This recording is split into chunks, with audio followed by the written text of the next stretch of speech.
Yesterday, I shared a range of emotions that I have experienced and felt over the past year. Those emotions have often brought me to tears. In truth, I've cried a lot over this past year. Late at night, when I could not sleep and I would read the Israeli news, I would often cry.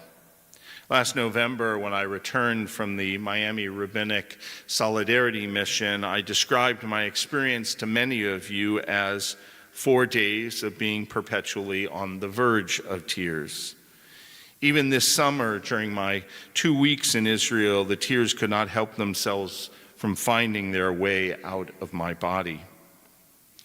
Yet, when I reflect on those tears, and the many tears that I have wept since October 7th, I recognize that they were not all the same.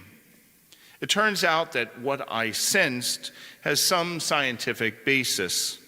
My classmate and colleague whom I introduced to you yesterday, Rabbi Hani Yerushalmi, helped me understand that when we weep, there are 3 different types of tears. Each has its own job and flows from our tear ducts for a different reason.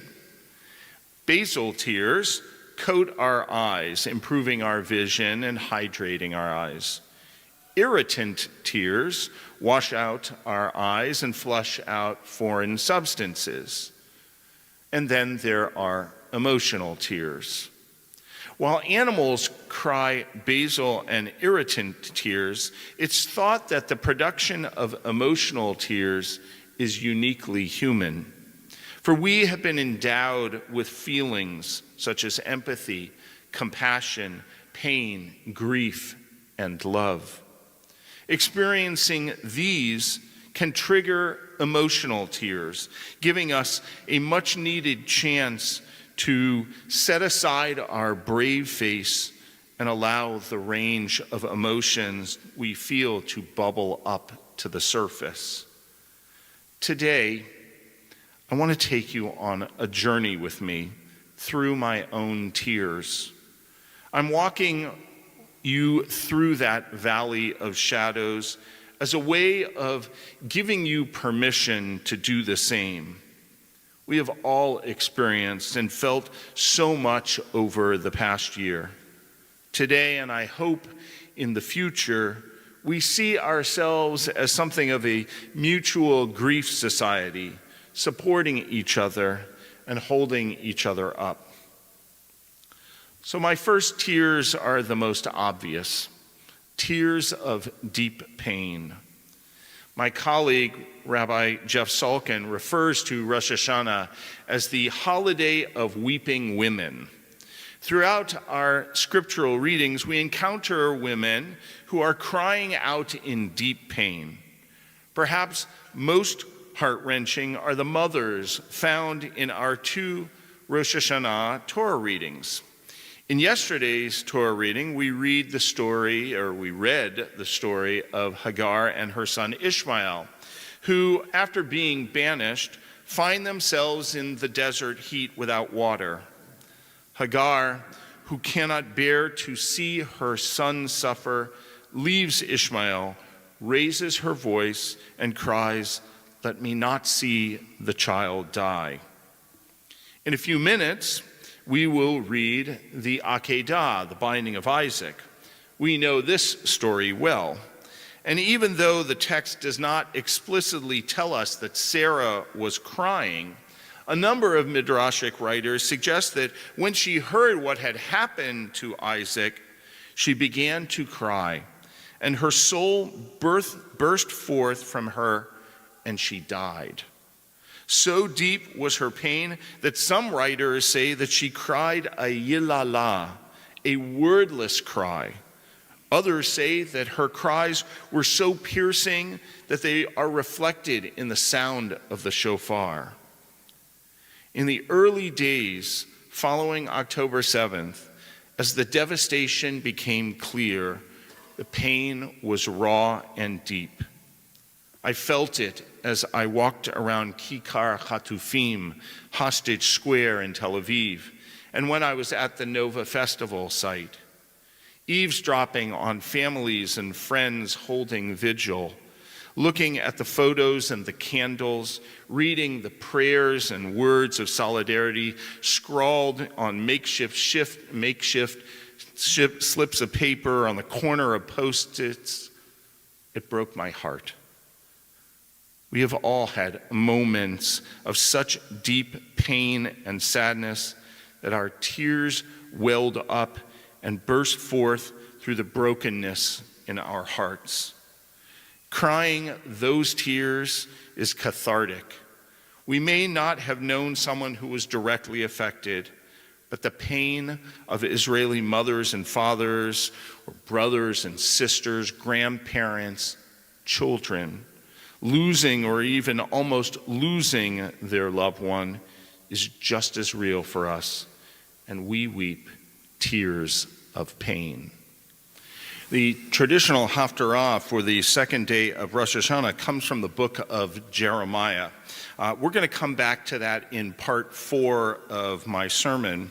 Rather, I want to direct us to the Haftarah for yesterday, the story of Hannah, the second of our, or third of our weeping women.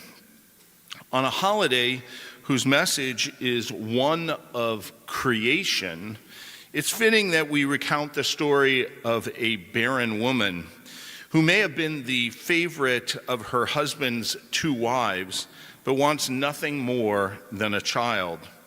The text tells us that Hannah's pain is so deep that she cries and cannot eat. She cries to God, who answers her prayer with creation, the birth of a child.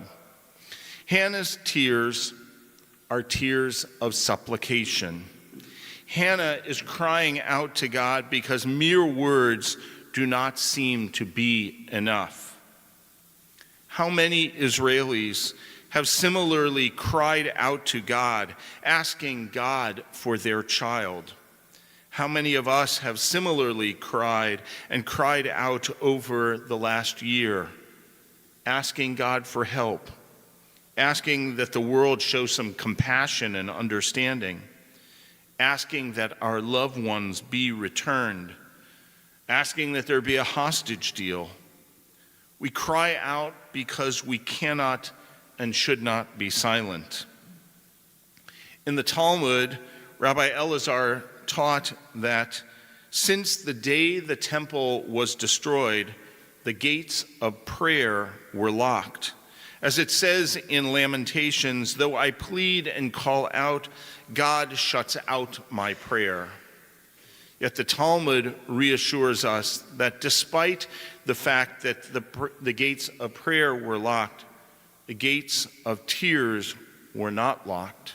And one who cries out, cries supplication before God may rest assured that his or her prayers will be answered. As it says in Psalms, hear my prayer, O Lord, and give ear to my pleadings. Do not keep silent at my tears. The tears of supplication are so powerful that they reach the heavens. It's true, some days I can only cry tears of sadness and pain, but in almost equal measure over the past year are the tears that I wept in compassion and in solidarity. Sometimes we cry not because we ourselves were hurt, but because we feel a deep connection to the situation or the people. These are the tears that come when we eat the maror on Pesach. Did we experience Egyptian slavery? No, but we seek to identify and get a taste of it.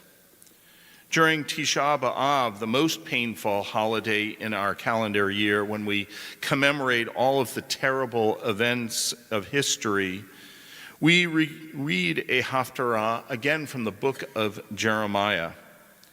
Summon the Mekonanot, let them come. Send for the Hachamot, let them come.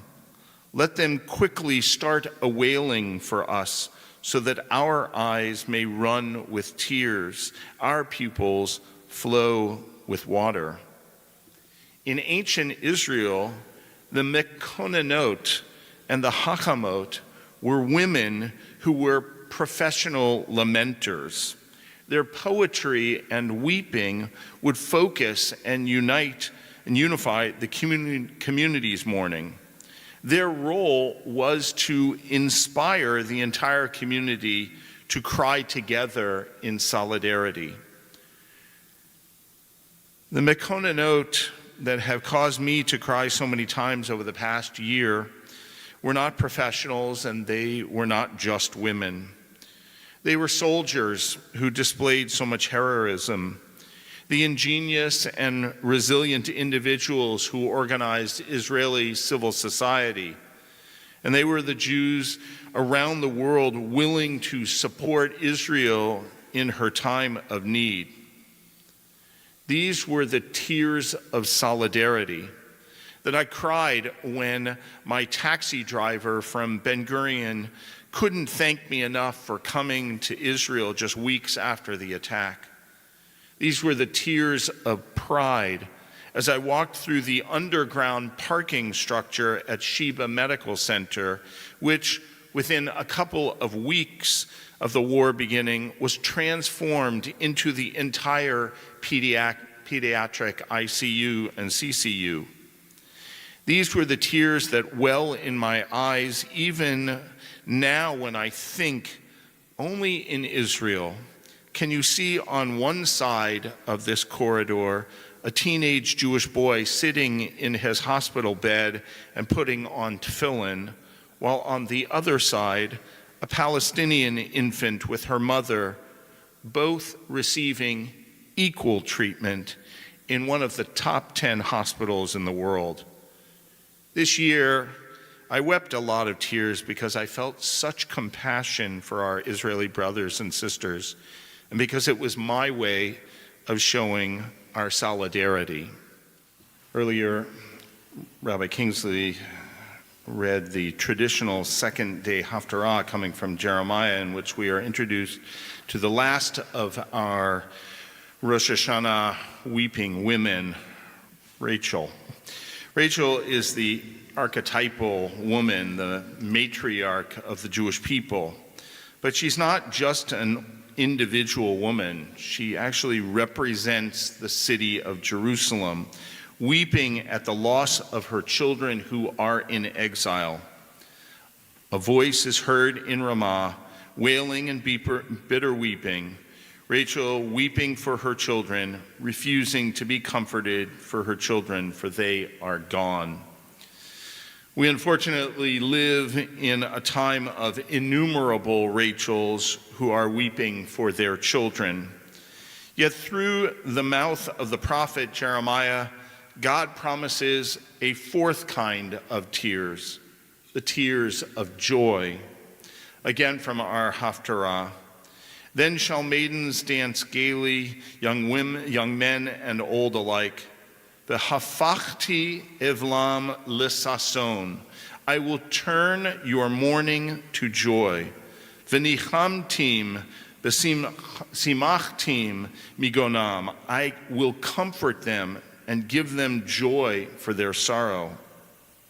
This year, as the stories of Hagar and Sarah and Hannah and Rachel cause us to focus more deeply on the tremendous loss of our people that our people have suffered, they can also be reminders that there can be moments of joy amidst the sorrow. For that, we turn to another Rachel, who has more recently gripped us with the grief of a bereft Jewish mother. Rachel Goldberg Poland and her husband, Jonathan Poland, have demonstrated the epitome of both parental love and parental pain in truly biblical proportions for their son Hirsch, who was taken hostage from the Nova Music Festival. On the night that I left Israel this summer, even when the status of their son was unknown, Rachel Goldberg and John Poland dedicated a Torah scroll to Rosh. The dedication was the highlight of a week of goodness that the Goldberg-Poland family organized, quote, to bring as much light as possible and surge goodness into our fractured world. Throughout the week, volunteers packed food for needy families and assisted farmers, reached out to lonely neighbors, and gave tzedakah. As Rachel Goldberg explained, on October 7th, they were ready to wake up on the morning of Simchat Torah and dance with the Torah scrolls. And, quote, now here we are. I am looking at this moment as completing the cycle of what was stolen from us. We will complete what we started. But how can we say the prayer to dedicate the Torah with intention and meaning when our hearts are broken? Because we still see kindness, love, and blessings. We have been cared for and nurtured and loved. We will say it from our bruised hearts. The Goldberg-Poland family may not yet be able to weep tears of joy, but they remind us that there have been moments of joy this past year, moments that were so joyful that our tears overflowed like the Kiddush cup that is filled with wine, the symbol of our joy, to overflowing. There's a verse from Psalm 126, which we recite before Birkat Hamazon on Shabbat. Though he goes along weeping, carrying the seed bag, he shall come back with songs of joy, carrying his sheaves. It reminds us that even while we are in pain, we can, through our own efforts, bring about joy. Again, I turn to this morning's Haftarah. Thus said God, restrain your voice from weeping, your eyes from shedding tears, for there is a reward for your labor, declares God. They shall return from the enemy's land, and there is hope for your future, declares God. Your children shall return to their country. May it be so, and then we will truly weep cries and tears of joy.